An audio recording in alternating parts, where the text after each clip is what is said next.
नमस्कार, मी हरीश. आपण पाहतात अमरावती सिटी न्यूज. मित्रांनो, भारतीय जनता पार्टीचे गोपाल तिरमरे हे प्रत्येक वेळी बच्चू भाऊ कडू यांच्यावर कोणत्या ना कोणत्या प्रकारे टीका टिप्पणी करत असतात.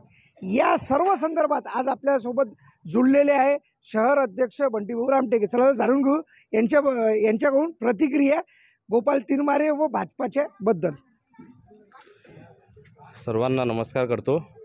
मी प्रहार जनशक्ती पक्षातर्फे एक माझी जे बच्चूभाऊच्या बद्दल जे महाराष्ट्रात बच्चूभाऊंना दिव्यांग लोक, जे शेतकरी, कैवारी, मजूर लोक आहे, जे त्यांना दैवत मानतात, त्यांच्याबद्दल एक तुच्छ, एक छटाकभर जो कार्यकर्ता आहे, जो स्वतःच त्याच्या या लोकसभा निवडणूक झाल्याच्या नंतर त्याच्या तालुक्याच्या पदाधिकाऱ्याने एक स्टेटमेंट काढून, त्याची क्लिप माझ्याजवळ आहे, एक स्टेटमेंट काढून त्याच्यावर तो रेतीवाल्यापासून पैसे घेतं, तू पानटपरीवाल्यापासून पैसे घेतं, तू लोकांपासून, अधिकाऱ्यापासून पैसे घेतं, तू कायच्या तोड्या करत नाही आणि तुझ्यावर 376 सारखा गुन्हा दाखल आहे, हे पार्टीचे पदाधिकारी स्वतः तुझ्यावर चिल्लावत आहे.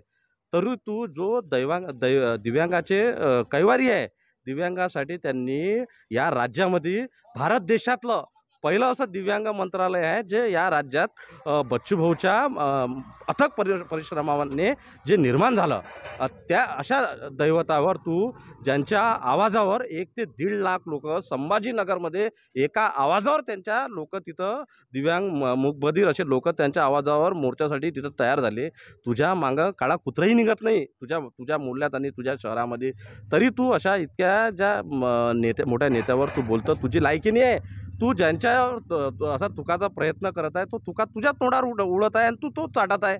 म्हणून तू सन्माननीय बच्चूभाऊची बराबरी करू नको. त्यांचा एक छोटासा कार्यकर्ता आहे. तू सांग कुठं येऊ, तू मन मला कुठं येऊ, आमने सामने बसून तुझ्यासोबत चर्चा करायला तयार आहे. तुझ्या शहरामध्ये तू कधी फोन कर, येतो तुझ्यासोबत चर्चा करायला तयार आहे. तर मित्रांनो, बघू शकता तुम्ही का आजपर्यंत प्रहार जनशक्ती पार्टीकडून कोणतीही प्रतिक्रिया गोपाल तिरमरे विरुद्ध आले नव्हते, परंतु आज बंटीभाऊ रामटेके यांनी एकदम याच्यामध्ये दिलेले आहे आणि सांगितलेलं आहे का सांगा तुमच्या कुठे शहरमध्ये यायचं आहे, आम्ही यायला तयार आहे. चला तर मित्रांनो, पुन्हा भेटूया नवीन बातमीवर. तोपर्यंत पाहत राहा अमरावती सिटी न्यूज.